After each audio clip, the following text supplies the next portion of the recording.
Hello everyone, കുറേ നാളായിട്ട് video ചെയ്തിട്ട് എന്താ പറയുക, തിരക്കന്നെ നമ്മുടെ ജോലിയുടെ തിരക്കുകൾ. പിന്നെ KTMന്റെ പുതിയൊരു പ്രൊജക്റ്റിൽ ആഡ് ആയിട്ടുണ്ട്. അപ്പം അതിൻ്റെതായിട്ടുള്ള തിരക്കൊണ്ടാണ് വീഡിയോ ചെയ്യാനായിട്ട് ലേറ്റ് ആവുന്നത്. അപ്പം അതിനെക്കുറിച്ച് ഞാൻ ഡീറ്റെയിൽ ആയിട്ട് പറയുന്നില്ല. എന്തായാലും നമുക്ക് പതുക്കെ നമ്മൾ എന്താണ് പറയാൻ വന്നതെന്നുള്ള കാര്യത്തിലേക്ക് പറയാം. അതിനു മുൻപ് ഒരു കാര്യം കൂടിയും നിങ്ങൾ എല്ലാവരും മനസ്സിലാക്കേണ്ടത്, ഞാൻ KTMന് വേണ്ടി ഇപ്പോൾ വർക്ക് ചെയ്യുന്നത് ഒരു ഫ്രീലാൻസർ ആയിട്ടാണ്. ബേസിക്കലി ഞാൻ എൻ്റെ സ്വന്തം കമ്പനിക്ക് വേണ്ടിയിട്ട് വർക്ക് ചെയ്യുന്നു. ഏത് ബ്രാൻഡ് വിളിച്ചാലും ഞാൻ പോയി വർക്ക് ചെയ്യും. അതാണ് ബേസിക് ആയിട്ടുള്ള ഐഡിയ എന്ന് പറയുന്നത്. അപ്പോൾ പറയാൻ വന്ന സബ്ജക്ട് എന്ന് പറയുന്നതും KTMനെ കുറിച്ച് തന്നെയാണ്. വേറെ ഒന്നല്ല, KTMന്റെ അഡ്വഞ്ചർ 390, പുതിയ 250 അതെല്ലാം നിങ്ങൾ കണ്ടിട്ടുണ്ടാവും. അപ്പോൾ അതിനെക്കുറിച്ച് കുറേ പേര് ചോദിക്കുന്നുണ്ട്, എങ്ങനെയുണ്ട് മോട്ടോർ സൈക്കിൾ എന്നുള്ളത്. ഏറ്റവും ആദ്യത്തെ കാര്യം, ഞാൻ ഇതുവരെയായിട്ട് ഓടിച്ചിട്ടില്ല. ഓടിക്കാനായിട്ടുള്ള ഒരു ടൈം കിട്ടിയിട്ടില്ല എന്ന് പറയാം. ഒരു വർക്കിന് പോയപ്പോൾ ഓടിക്കാൻ കിട്ടേണ്ടതായിരുന്നു, പക്ഷേ അവിടുത്തെ വർക്കിന്റെ തിരക്ക് കൊണ്ട് ഓടിക്കാനായിട്ട് പറ്റിയില്ല. എന്തായാലും ഓടിച്ചിട്ടില്ല, പക്ഷേ ഓടിച്ചിട്ടുള്ള റിവ്യൂവും കാര്യങ്ങളൊക്കെ ഞാൻ എന്തായാലും പറയും. അതിനു മുൻപ് പലരും പറയുന്നുണ്ട് വൈബ്രേഷൻ ഇഷ്യൂസും കാര്യങ്ങളൊക്കെ. എനിക്കറിയാം അതെല്ലാം ഉണ്ടാവും എന്നുള്ളത് എനിക്ക് നല്ല ഉറപ്പുണ്ടായിരുന്നു. അതെന്താണ് എങ്ങനെയാണ് എന്നുള്ളത് എനിക്ക് പറയാനായിട്ട് തോന്നി. അതുകൊണ്ടാണ് ഞാൻ ഈ വീഡിയോ ചെയ്യുന്നത് തന്നെ. ഏറ്റവും ആദ്യത്തെ കാര്യം മനസ്സിലാക്കേണ്ടത്, KTM പുതിയ ഈ ഒരു LC4C എന്ന് പറഞ്ഞിട്ടുള്ള ഒരു എഞ്ചിൻ കൊണ്ടുവന്നത് അഡ്വഞ്ചറിലല്ല എന്നുള്ളത് നിങ്ങൾക്ക് എല്ലാവർക്കും അറിയാം. ഡ്യൂക്ക് എന്ന് പറയുന്ന ഒരു മോഡലിലാണ് കൊണ്ടുവന്നത്. എന്തുകൊണ്ട് ഡ്യൂക്കിൽ ഏറ്റവും ആദ്യമായിട്ട് ഈ ഒരു LC4C എന്ന് പറഞ്ഞിട്ടുള്ള 390cc ആയിട്ടുള്ള എഞ്ചിനും 250cc ആയിട്ടുള്ള എഞ്ചിനും കൊണ്ടുവന്നതെന്ന് വെച്ച് കഴിഞ്ഞാൽ, KTMന് അറിയാം ഈ ഒരു എഞ്ചിൻ പ്രൊഡക്ഷനായിട്ട് സെയിൽ സ്റ്റാർട്ട് ചെയ്ത് ഒരു പ്രൊഡക്ഷനായിട്ട് മോഡലായിട്ട് സെയിൽ ചെയ്യുമ്പോൾ പലതരത്തിലുള്ള എൻജിൻ ഇഷ്യൂസും വരുമെന്നുള്ള കാര്യം KTMന് നല്ല ബോധമുണ്ടായിരുന്നു. അതുപോലെ തന്നെയായിരുന്നു, നിങ്ങൾക്ക് എത്ര പേർക്ക് അറിയുമെന്ന് എനിക്കറിയില്ല, 250 ആണെന്നുണ്ടെങ്കിലും 390 ആണെന്നുണ്ടെങ്കിലും പലതരത്തിലുള്ള എൻജിൻ ഇഷ്യൂസ് ഡ്യൂക്ക് സീരീസ് ഏറ്റവും പുതിയ ഈ പറയുന്ന എൻജിൻ ഉണ്ടായിരുന്നു. അങ്ങനെ ആ ഒരു ഇഷ്യൂസ് ഒക്കെ അവർ, അതുപോലെ തന്നെ ഇലക്ട്രോണിക് ആയിട്ടുള്ള ഇഷ്യൂസ് ഒക്കെ സോൾവ് ചെയ്തത് ഡ്യൂക്ക് 390 എന്ന് പറയുന്ന ആ ഒരു മോഡലിൻ്റെ ഏകദേശം ഒരു വർഷം കഴിയുമ്പോഴാണ് ഓൾമോസ്റ്റ് എല്ലാ പ്രശ്നങ്ങളും അവർ സോൾവ് ചെയ്ത് കൊണ്ടുവന്നത്.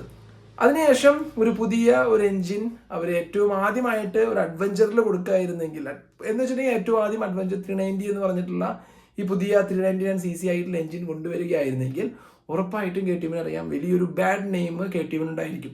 കാരണം ഡ്യൂക്ക് എന്ന് പറയുന്നതിനെ അതിൻ്റെ കസ്റ്റമേഴ്സിനെ കുറിച്ച് നോക്കുകയാണെന്നുണ്ടെങ്കിൽ, അതിൻ്റെ കസ്റ്റമേഴ്സ് അത്രയും എഡ്യൂക്കേറ്റഡ് ആയിട്ടുള്ള ഒരു കസ്റ്റമേഴ്സ് ആവണമെന്ന് ചാൻസ് ഇല്ല. ചിലപ്പോൾ ഏറ്റവും ആദ്യമായിട്ട് മോട്ടോർ സൈക്കിൾ ഇൻഡസ്ട്രിയിലേക്ക് വരുന്നവർ, ഏറ്റവും ആദ്യമായിട്ട് ഒരു വലിയൊരു മോട്ടോർ സൈക്കിൾ വാങ്ങിക്കുന്ന അങ്ങനെയുള്ള ആളുകളായിരിക്കും. സോ അങ്ങനെയുള്ളവരെ നമുക്ക് ഈസി ആയിട്ട് എന്തെങ്കിലുമൊക്കെ പറഞ്ഞ് മനസ്സിലാക്കി കൊടുക്കാൻ സാധിക്കുമെന്നുള്ളത് KTMന് നല്ല പോലെ അറിയാം.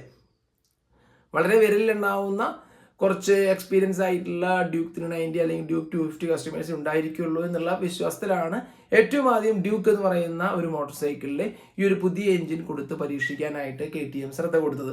അതിനുശേഷം ഇപ്പോൾ നിങ്ങൾ നോക്കുകയാണെന്നുണ്ടെങ്കിൽ നിങ്ങൾക്കറിയാം എന്തായാലും എഞ്ചിനേതായിട്ടുള്ള പ്രശ്നങ്ങൾ പുതിയ അഡ്വഞ്ചർ 390ലും 250ലും വരാനായിട്ടുള്ള ചാൻസ് വളരെയധികം കുറവാണ്.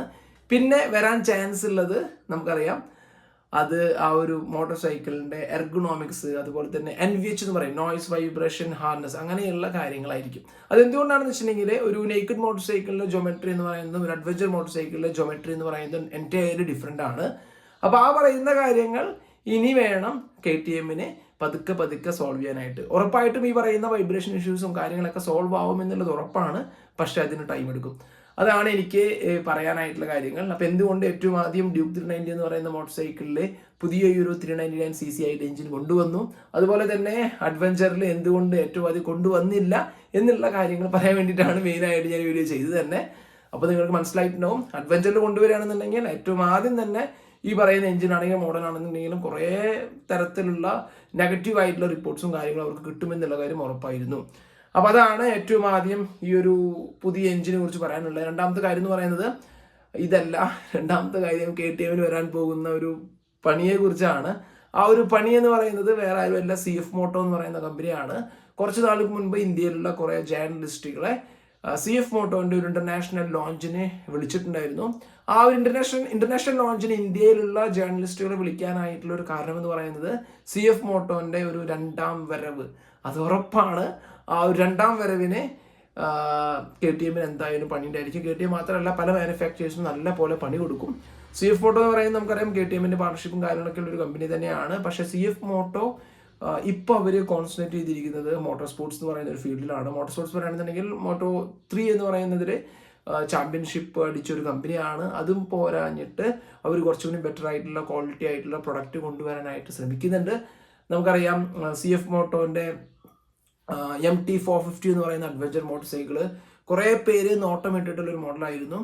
ആ ഒരു മോഡലും ഇന്ത്യയിലേക്ക് കൊണ്ടുവരാനായിട്ടുള്ള ഒരു ചാൻസ് ഉണ്ട്. അപ്പം മൊത്തത്തിൽ പറയുകയാണെന്നുണ്ടെങ്കിൽ 600cc ആയിട്ടുള്ള കാറ്റഗറി, 450cc ആയിട്ടുള്ള അഡ്വഞ്ചർ കാറ്റഗറി, നേക്കഡ് മോട്ടോർ സൈക്കിളിൻ്റെ കാറ്റഗറി, അങ്ങനെയുള്ള പല കാറ്റഗറിയിലും CF മോട്ടോൻ്റെ ഒരു തിരിച്ചു വരവ് ഉറപ്പായിട്ടും ഉണ്ടായിരിക്കും. അപ്പം അതുകൂടി നിങ്ങൾക്ക് നിങ്ങൾക്ക് പറഞ്ഞു തരണമെന്ന് എനിക്ക് തോന്നി. അപ്പം ഇതൊക്കെയാണ് മൊത്തമായിട്ടുള്ള കാര്യങ്ങൾ പറയാനുള്ളത്. ഇങ്ങനെ റഫായിട്ടുള്ള വീഡിയോ ആയിരിക്കും ഞാൻ ചെയ്യുക. ഇനി ഇങ്ങനെയുള്ള വീഡിയോ ചെയ്യാനാണ് എനിക്ക് തന്നെ സെറ്റപ്പ് ഉള്ളൂ. നിങ്ങളെല്ലാവർക്കും അറിയാം, എഡിറ്റ് ചെയ്യാനൊക്കെ ചെറിയ മടിയുള്ള ഒരാളാണ്. പക്ഷേ പറ്റുന്ന പോലെ സമയം കിട്ടുമ്പോൾ എന്തായാലും വീഡിയോ ചെയ്യുന്നതായിരിക്കും. അപ്പോൾ ആരും മറക്കണ്ട, സപ്പോർട്ട് ചെയ്യുക. Thanks for watching. See you next video. Until then, ചാ.